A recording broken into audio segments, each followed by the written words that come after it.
is so well known that yes, we are debating about it here today. Harry being in Gryffindor has allowed him to make those decisions, to move towards good despite some evil that he may find in himself, and make those changes that will then reflect in our society today. Champion, because there's a difference between being a champion in Gryffindor versus being a leader in Slytherin. Gryffindors strive towards bravery, being noble, being selfless, really working for the group, whereas all of the characteristics we see defining Slytherins in the current book as we have it really don't have these same types of characteristics. Harry is a leader. He does have these characteristics, but again, it is a struggle. Everyone, every child should strive, I hope, in the book to become more like Harry, to stand up for others in the face of racism, and really look out for his friends despite what everyone else may say. And those are characters that are well solidified in the House of Gryffindor. And finally, choice, because intention is everything. As I've spoken about multiple times before, Harry made the conscious choice. He made the difficult choice to not be in Slytherin. Even if the Sorting Hat told him he would be great in Slytherin, he didn't consider that distinct personal sense of ambition as the only thing that was impacting him. He considered others. He made that strong choice to move towards Gryffindor, towards the place that represents bravery, again, nobility, general goodness, because that's the way books work, especially for children. Again, this may seem like a black and white idea, and the government may dislike that, but the fact of the matter is that the distinction between Gryffindor and Slytherin is what has allowed these books to become so popular, what has given them their strong themes, their strong messages, what has allowed them to shape entire generations of children, and even the adults around them. And with that, I would like to close and strongly urge you to consider what makes Harry a Gryffindor. Why is he a Gryffindor, and why did he make that choice for himself? And with that, I close and strongly urge you to vote for the opposition. Thank you.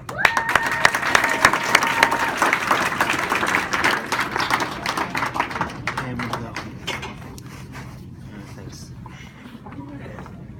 I call this House to order, and I now call the member of the government, Michaela Boone, to give her 8-minute constructive speech, not to exceed the 30-second grace period. Michaela, you are next.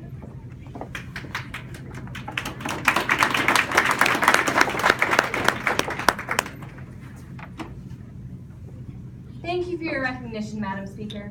Resolved, it's not always rainbows and butterflies, it's compromise that moves us along. And the case topic my partner and I derived from that was Harry Potter should have been a Slytherin. Now, our first contention was that Harry Potter being a Slytherin rather than a Gryffindor would add more complexity to the story.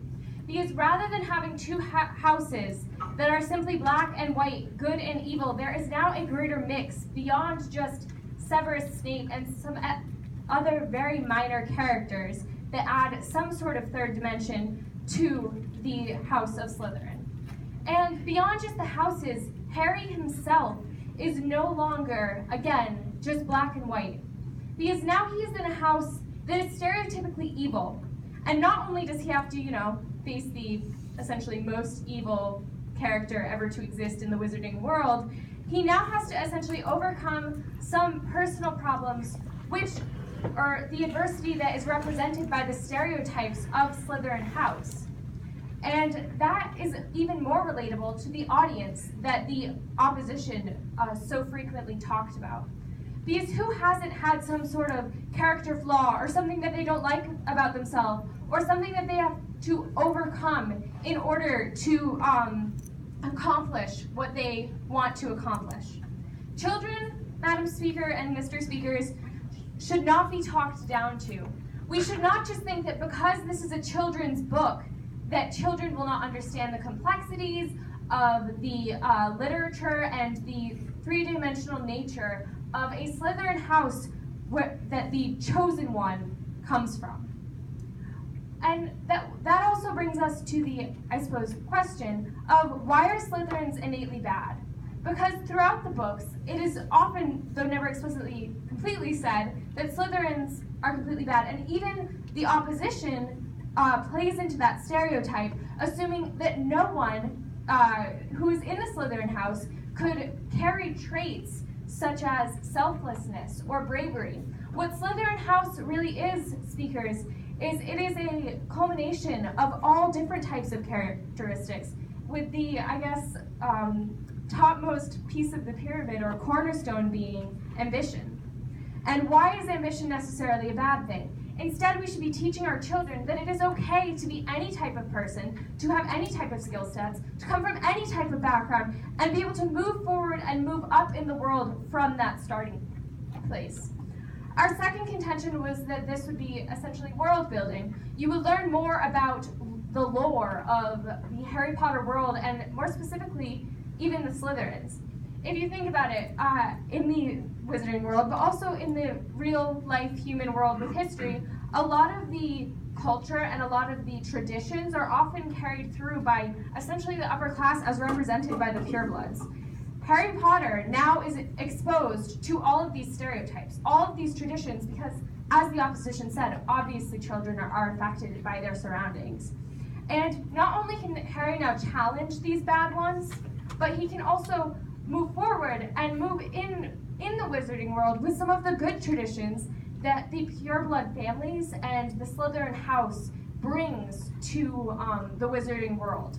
And you don't see that in the books because, again, Slytherin house is given a very two-dimensional shape and is therefore essentially ignored as having anything positive to offer the Wizarding world. It is stereotyped as the oppressor.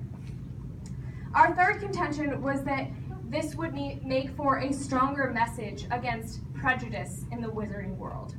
Because J.K. Rowling, when she wrote these books, essentially tried to make a metaphor for pretty much most oppressions out there. I mean, if you look as my partner said, Muggles and racism, werewolves and AIDS. I mean, there's literally every type of stereotype in these books.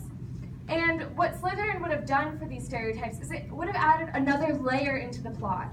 And as I've said before, it would add a sort of 3D image to these stereotypes. The idea that the oppressors, the idea that the upper class can compromise and see that the struggles of other classes, of other portions of society, of other people are relevant.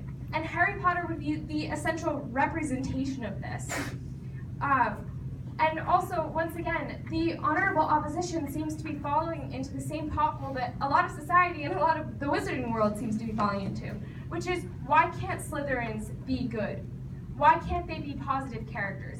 I mean, while J.K. Rowling does not present them in the most positive light most of the time, there are people like Snape, who essentially, his self-sacrifice is enough to warrant his name being the middle name of Harry's, essentially, keystone son. And Narcissa Malfoy, who is so selfless for her son and for her husband, even if she's not serving what we consider to be the obvious good. She still represents a character and someone who has strived to put their family and their loved ones in front of their own needs. Now, to address some of the opposition's points revolving around choice, they essentially said that because Harry Potter was able to deny the fact that the Sorting Hat gave him Gryffindor, Slytherin, excuse me, and instead choose to be Gryffindor, this is a choice that we can all make. But in reality, speakers, we can see that Harry Potter never really escapes being part of the Slytherin house completely. And if he were part of the Slytherin house officially throughout the entirety of the series, he would essentially show that you can grow beyond what you are born into. You can move past your initial either socioeconomic status or any other oppressive or adverse factors that can affect you in your life. He can be a role model for children saying, I accept that this house has its flaws, I accept that my own character has its flaws, and I can move past that and essentially be the chosen one. How powerful would it be if Harry Potter, the chosen one, could come from a house as hated as Slytherin and come forth and say, essentially, that not all people are bad, not all people can be categorized, and not all people fall into stereotypes. He essentially represents free choice if he were a Slytherin and choosing to show his positive characteristics throughout the books. Now, to quickly review our contentions. Our first contention was that it would lead to more complexity in the story, in the fact that Harry Potter and the Slytherin house would no longer just be two-dimensional, and that, yes, while this obviously, as our contention states, would lead to more complexity within the plot, we as the government do not think that this would hinder the understanding of children. Rather, it would have children look and see that they should not be talked down to, and there are relevant and complex issues represented by these books that are applicable in their own lives. Our second contention was world building, and the fact that this would essentially add another layer not only to Harry Potter lore in general, but to the Slytherin house and to the Wizarding world as well, and we would all have a greater understanding of this world. Because, to be honest, don't we all have some unanswered questions about the Wizarding world? I mean, what religion is generally practiced? How do they feel about any sort of group that we could talk about in our society? And our third contention was that there would be a stronger message against prejudice. Because J.K. Rowling strives to show that prejudice is not a good thing, and that we should strive to move past that. And Harry Potter, being a Slytherin, would show kids that this is essentially a way to move past their heritage and into something greater. And with that, I close, and I strongly urge you to vote for the government.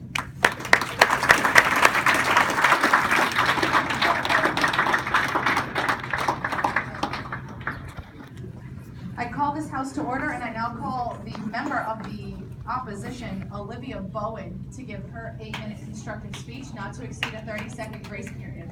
Olivia, you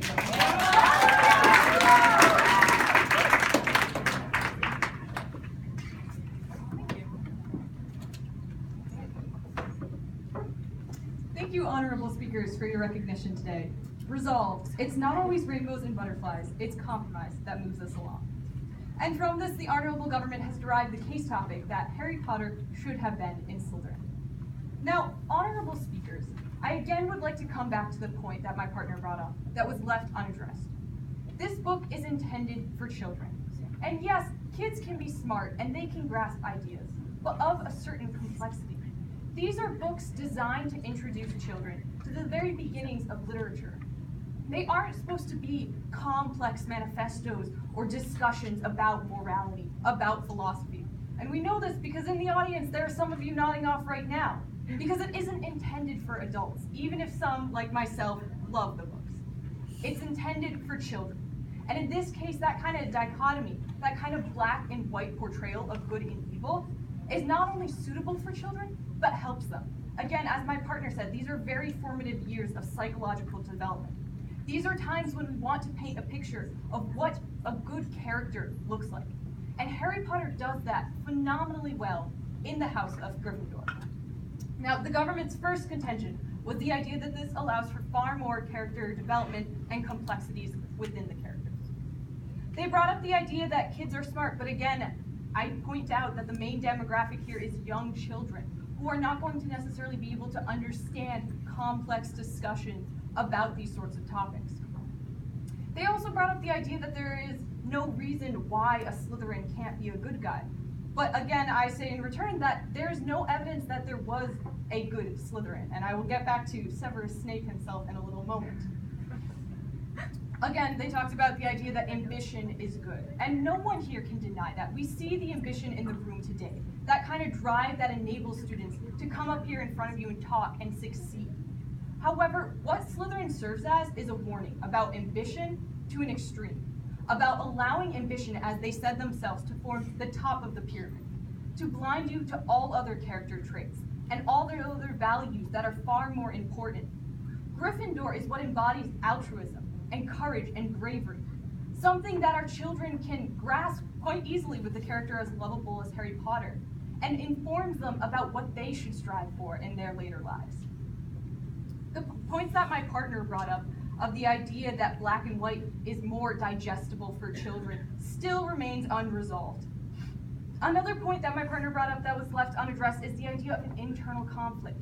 When in Gryffindor, Harry Potter is a hero, and yet he literally struggles with internal demons. He has Voldemort inside his head.